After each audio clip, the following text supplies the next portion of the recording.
बीते दिन राजधानी दिल्ली में कांग्रेस के उपाध्यक्ष सहित 2 पार्षद आम आदमी पार्टी में शामिल हुए। हालांकि चंद घंटों बाद ही वो फिर से माफी मांगकर कांग्रेस में वापसी किए।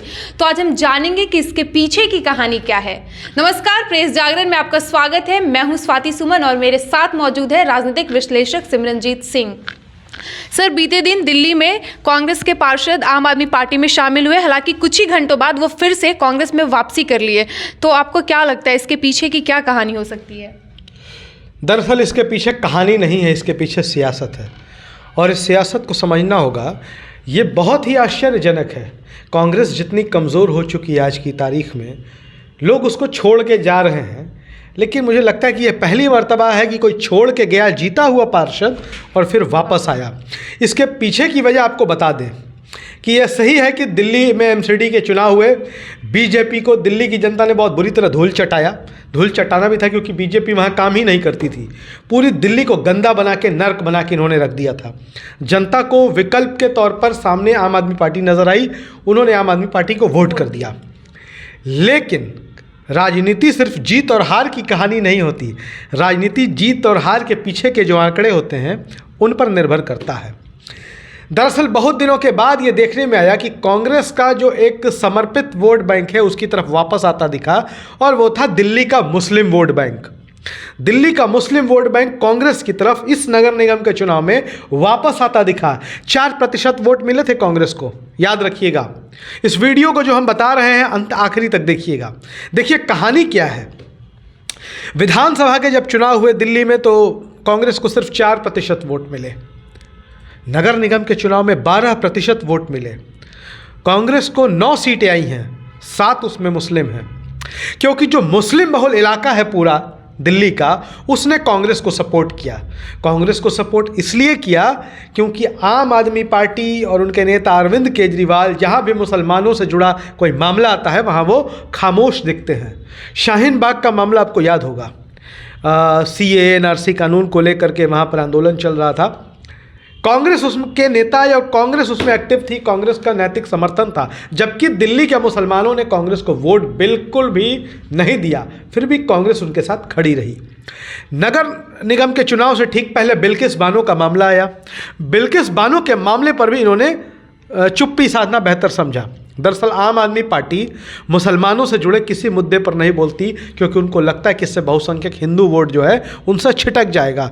जबकि कांग्रेस के नेता लगातार इन मुद्दों पर बोलते रहते हैं। राहुल गांधी बोलते हैं, प्रियंका गांधी बोलती हैं, और कांग्रेस के छोटे से बड़े नेता मुसलमानों के इश्यूज़ पे खासतौर पर दिल्ली में आगे रहते हैं। तो कोई भी आज की तारीख में बेवकूफ़ नहीं है। तो मुसलमानों ने एक तरीके से घर वापसी की, कांग्रेस को वोट दे दिया और कांग्रेस 4% से 12% वोट पर आ गई। अब आइए आते हैं कि कैसे वो आम आदमी पार्टी में गए और कैसे वापस चले आए। जो लोग आम आदमी पार्टी में शामिल हुए थे, हम आपको बता दें, अली मेहंदी दिल्ली प्रदेश कांग्रेस के उपाध्यक्ष, विधानसभा के पूर्व प्रत्याशी थे। और उनके साथ 2 पार्षदों का नाम था मुस्तफ़ाबाद से पार्षद सबीला बेगम, ब्रिजपुरी से पार्षद नाजिया खातून, और इसके साथ ही कांग्रेस के एक और पार्षद प्रत्याशी थे सलीम अंसारी, जो महज 300 वोटों से इस चुनाव को हार गए। वो भी आम आदमी पार्टी में चले गए थे। अब देखिए, जैसे ही आम आदमी पार्टी में कांग्रेस के ये पार्षद और नेता शामिल हुए हैं, उनके इलाके के मुसलमानों ने उनके घर को घेर लिया। वहाँ पर मुर्दाबाद मुर्दाबाद के नारे लगने, पुतला फूंका जाने लगा, इनको गद्दार कहा जाने लगा। किसी ने इन्हें कौम का गद्दार बताया, किसी ने कांग्रेस का गद्दार बताया, किसी ने वोटों का गद्दार बताया। तो एक चीज़ है कि नज़र किससे मिलाते ही है। सिर्फ राजनीति में पद नहीं होता, पावर नहीं होता, ज़मीर भी कुछ होता है। इंसान का ज़मीर मर गया, समझो सब कुछ मर गया। और इनके साथ ज़मीर की लड़ाई शुरू हो गई। दिल्ली में जिन लोगों ने इनको वोट दे के जिताया था वह लोग इनका विरोध करने लगे, पुतला फूंकने लगे, आंदोलन शुरू हो गया।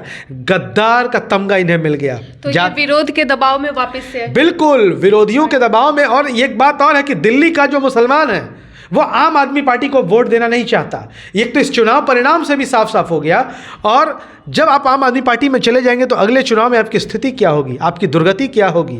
अब तो दिल्ली में कांग्रेस जो इस बात पे विचार कर रही है कि जिस तरीके से मुस्लिम वोट बैंक वापस आता दिख रहा है कांग्रेस के पास, दूसरे वोट बैंक को कैसे अपने साथ लाया जाए, ताकि कांग्रेस एक बार फिर से जो दिल्ली में स्ट्रांग थी वो एक बार फिर से अपनी मजबूती को दर्शा सके। तो सबसे बड़ी वजह हमने आपको बता दी कि जनता का विरोध प्रदर्शन और भविष्य की राजनीति में होने वाले घाटे को देखते हुए इन लोगों ने वापसी कांग्रेस में घर वापसी कर ली चंद घंटे के भीतर। और ये देश की राजनीति में मुझे लगता है कि ऐसी घटना पहली बार है। तो आपने सुना कि बीते दिन जो राजधानी दिल्ली में कांग्रेस के उपाध्यक्ष सहित 2 पार्षदों ने आम आदमी पार्टी में शामिल हुए, हालांकि कुछ ही घंटों बाद फिर से कांग्रेस में वापसी कर लिए। तो इसके पीछे की कहानी क्या थी? तो ऐसे ही तमाम खबरों के लिए बने रहिए प्रेस जागरण के साथ। धन्यवाद।